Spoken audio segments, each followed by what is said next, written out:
Oh, thank you.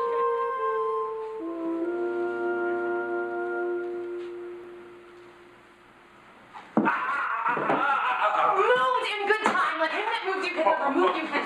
I knew you were the first you were a mover. Why? What's immovable? A joint stool. Thou hast hit it. Come, sit on me. Asses are made to bear, and so are you. Women are made to bear, and so are you. No such jade as you with me, you mean? Alas, good Kate, I will not burden thee, for knowing thee to be but young and light. Too light for such a swain as you to catch, and yet as heavy as my weight should be. Should be. Should buzz. Well tamed, and like a buzzard. Oh, slow-winged turtle.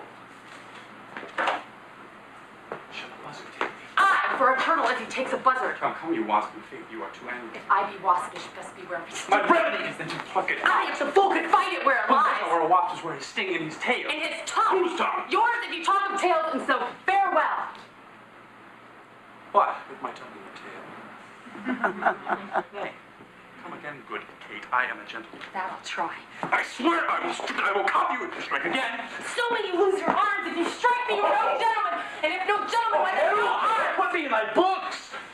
What is your crest? A cock's comb? A combless cock, so Kate will be my What head. cock of mine approaches like a craven? Nay, but thou with mildness entertainst thy rulers, with gentle conference soft and affable.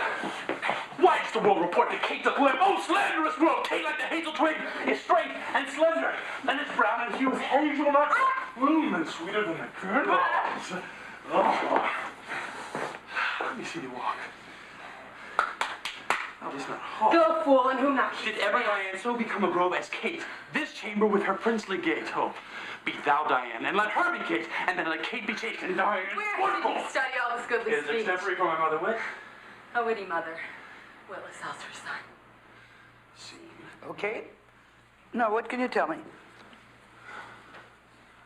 I was really, really nervous.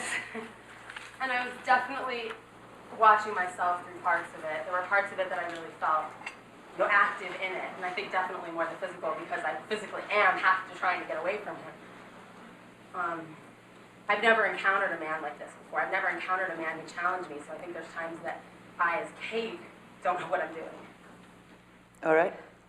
And Robert. One of the things that I wanted to achieve most was what you talk about, this elimination of style. And I wanted to be free of that. I didn't want to have it labeled or have it be some sort of a, my notion of a historical construct. And that I felt good about. I had a real problem with the physicality. And I think, given more time, what I would like to, you talk also about setting physicality and yet having it be newly alive. And that's what I still feel we need to achieve. Okay. Any physical confrontation on stage has to be worked out like a ballet so that it can be spontaneous. In other words, just slugging or just if it gets dangerous or out of control, first of all, the audience senses that they immediately lose reality and say, oh, that actor is hurting that actor, not Petruchio is attacking Kate. Do you see? Now, the world says that Kate doth limp. She should be up by then. She should be limping. She should be trying to, do you follow? Yeah. It doesn't make sense otherwise. Okay? I was caught in trying not to direct it and figure out. No, those things you have to. In other words, this is an aspect of the whole chapter I have on endowment, endowing something with a reality that it doesn't have through physical actions. And in other words, if I have to have boiling hot coffee and burn myself, I want nice, cool tea or whatever it is on stage, and then I endow it with what it should be, right? The same in a fight. I don't want anything that's going to take control of me or take the scene where it shouldn't go.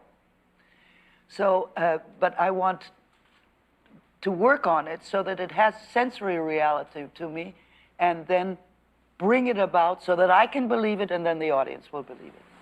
The point where it does say she strikes him, which is when he says, I am a gentleman and I say that I'll try. What we had worked out, which is the one thing that I think we really had set, was that I go to slap him and he stops me. That works? Well, he says if you strike me, I'll cuff you again. I think you have to hit him there for the next line to make sense. Okay. Right? I have no problem with that. Okay. No, but don't hurt him.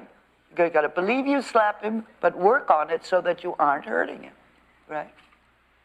Now, verbal action. Let me give you an example. If my objective is to make you laugh or to provoke you with a laugh, if I tickle you first and you laugh, I have no need for the words anymore. It's the same with the physicality. The words are already duels. Best beware my sting and a wasp and with my tongue in your tail. The scene works much better if you cut the physical attacks to where they are called for in the script and nowhere else. That you will see that it's much easier. I think the weakest thing right now is also your receiving. You race through it from beginning to end. You aren't really letting something land so that you need to counter. And you both knew each other rather than discovering each other, testing each other, finding out about each other with your thrusts.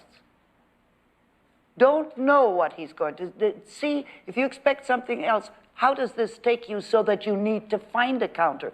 Don't go too quickly on tempo. You're going to not find the scene if you do. And I don't mean make deliberate pauses, but really receive before you need to send back and top or undermine or cut or outrage or startle or scare or whatever. And the fun of that when you win, you know? Okay, very good. By the way, I just wanted to say on that 5-minute dictum that I give you is not so I can see a lot of scenes or more scenes or deal with more actors. If you take a scene that's more than 5 minutes, there are exceptions, of course, 6 minutes, 7.5 or something. But the moment you take a scene too long and you have no director, you will intuitively start directing yourself. You say, I can't play this here, I got to save it for there. You start to shape the scene directorially rather than approaching it subjectively and see how much life you can bring into those 5 minutes. That's my reason for it, okay? Give it another whack. Absolutely. Okay, good.